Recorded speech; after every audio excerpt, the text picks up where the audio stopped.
All right, in this video, let's go a little bit deeper and talk more about the importance of the Clarity Act and what's going to be coming down the road in Congress, some of the effects, and what Bo Hines has already been talking about in his just recent talk and video. I want to break some of that down. So going back in time a little bit, we had the Genesis Act that's already a matter of law. So the stable coins are coming out. They are coming out, and the entire rails are being built right now. Well, they're going to be built.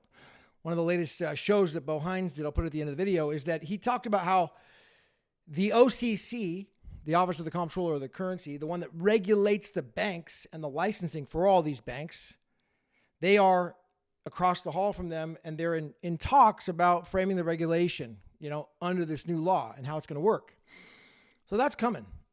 It's happening. That's not a question that is, in question now. What's still in limbo is the Clarity Act. And the Clarity Act is going to confirm what's a mature blockchain and what's not. You got BTC and Ethereum. You got the original Bitcoin protocol. And then you got all these other altcoins and shitcoins out there that are just, they are what they are. And some of them are good. I mean, I think some of them will probably pass. We'll see. But I don't know. It's hard to say. We're still a ways out on it. But what's important to know about this Clarity Act is it's going to allow for a tokenization, real-world tokenization of real-world assets on these mature blockchains. Tokenization of real-world assets on the mature blockchains. Think about what that means.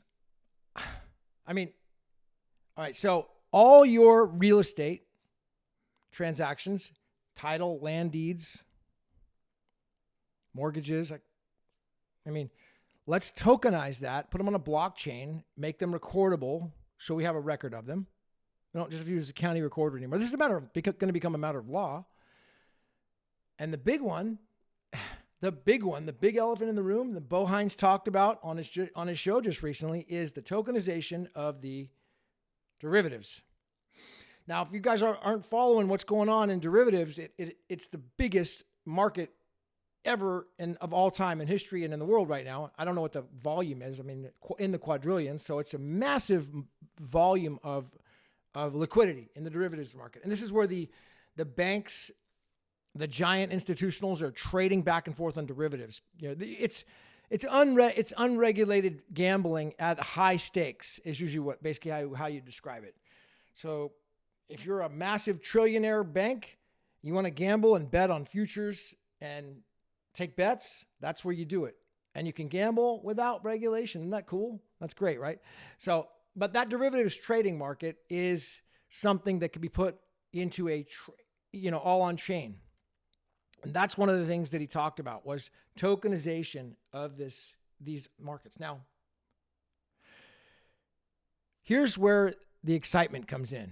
And I hope you guys realize that I could probably grow this channel and my audience a hell of a lot faster and way bigger if I just sold out and I started pumping the BTC guys and said, BTC is Bitcoin. BTC is great. Michael Saylor is great. Buy BTC. I probably do a lot better. I know that some of the trolls, they troll me on the lives that they say that, and I probably would, dude. So I hope you realize that I'm not benefiting by saying these things sometimes, but it doesn't excite me at all to talk about another fiat coin, which is BTC. Just another fiat. That's all it is. It's another version. I want freedom, man. Freedom excites me. Liberty excites me. More freedom. I want to tell you that the derivatives market, can only be done in one way. Now, it'll probably be experimented maybe in a few other ways. We'll maybe try it on Ethereum and try it on these other shit coins. But when you're doing millions and billions of transactions a second at times in the coming future, all roads lead to Bitcoin. Bitcoin. They all lead there. I had a great space Thursday night, 3 hours plus. Check it out. This Spam came on the call. Raphael went into some amazing points. And she came on and she started talking about, she was recently introduced to the Bitcoin white paper, more recently, I think in the last few weeks from Raphael. And she quickly got the understanding and the difference between the hijacked Bitcoin and the original Bitcoin very fast. And she quickly understood and was able to articulate the difference between like the vertical and the horizontal scaling, how Bitcoin scales horizontally and these other coins scale vertically, and how this horizontal scaling, she went into like a really esoteric point, but it's super spiritual and highly evolved thinking she had. My point is this, by this horizontal scaling that the original Bitcoin's doing, and now that the Terra nodes release, it is going to be the chain that will take on all of these things. How do I say that? Why? Because it's already happened, dude. On the space, we got a cooler that came on there.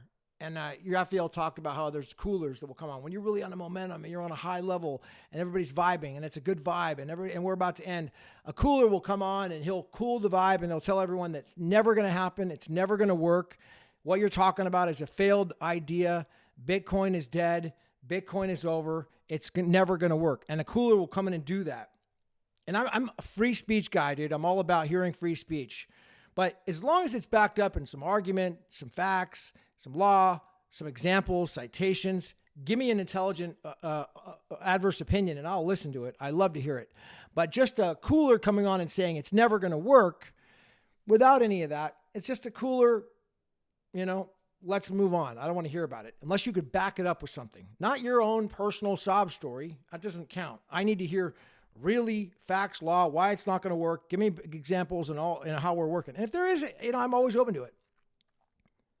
The original Bitcoin has tokenized. All right. Tokenized is a guy by the name of Richard Baker. He was the CEO of nChain, nChain being the intellectual property giant over the Bitcoin space. And then he started Tokenized. Now, Richard Baker comes from the securities and the actual derivatives industry. So he worked in that industry. I don't know if it was a trading desk, but that's his industry. So he came in and he's like, there's a huge market and opportunity here. He saw the future of it being all on Bitcoin. And so he's like, you know what? There's no need for it right now. But he's like, I'm going to go ahead and leave nChain. I'm going to start this tokenized. I'm going to start tokenizing the derivatives all on chain. And so I don't know if that was about 2 years ago, maybe, because I know Script really well. And Script was the one that told me about those guys. And he's like, man, there's a bullish project, the most bullish project of all time on any ledger, tokenizing the derivatives on chain. And so that's what they're doing or have done. And for whatever reason, it's not being talked about. But they are well-funded, well-established, and they're in London. So they're not out here. But I think once Bo Hines and these guys find tokenized, it'll probably take some time to get through the weeds and go through the Ethereums and all these. But when these institutionals, the OCCs, realize, well, we need massive scaling. We need massive adoption. We need massive transaction throughput. And we don't want to pay huge amounts of fees. We want to pay cheap. And we want to be 100% compliant. We don't want to be stepping on patents and other things and get sued over this long term. So what do? Well, that's the other thing, the patent war chest. I mean, when you're dealing with OCC regulation, you have to be compliant, meaning you cannot be overstepping patents. And one of the cooler guy who came on the call said, patents are dead. They don't matter. To a small guy, patents don't matter. They don't matter, dude. I would agree. If you're a small fish, when I say small fish, like multi-million, even in multi-million, just a small fish, they're probably not going to bother you and affect you in any way. But when you're institutions and you have to come in and comply with the OCC and put your transactions on chain, you have to be compliant with patents and regulation. It matters. It's going to keep on mattering because that's the world we're living in. And while the Clarity Act is going to come through, so do patents. And that's where the patent fortress around the original blockchain will apply. It does apply and it will apply. And it's all roads lead to it. So I just want to share my feed on the Clarity Act and how it's where I see it going.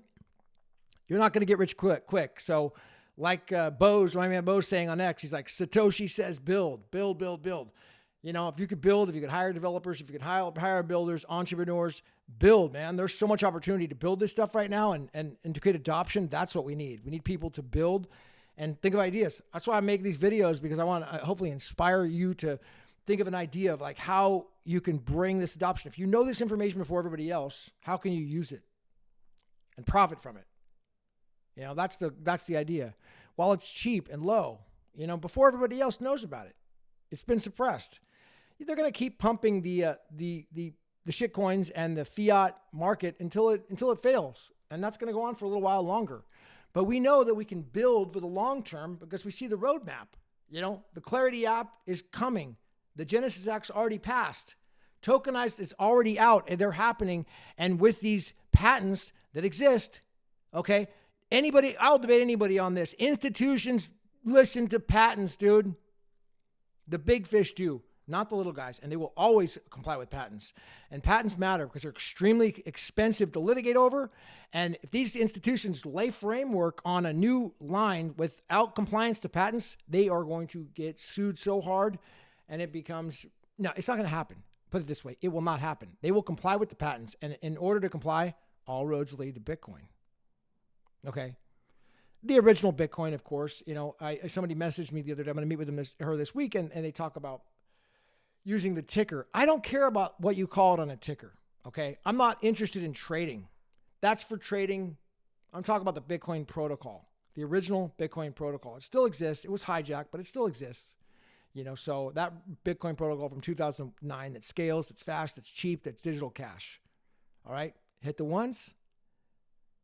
Check out more to come. My name is Gavin Mehl. Clarity Act, Stablecoin Act, Genesis passed. Now it's going to be derivatives coming on chain. Watch for tokenized. More to come. My name is Gavin. I'll see you at the top.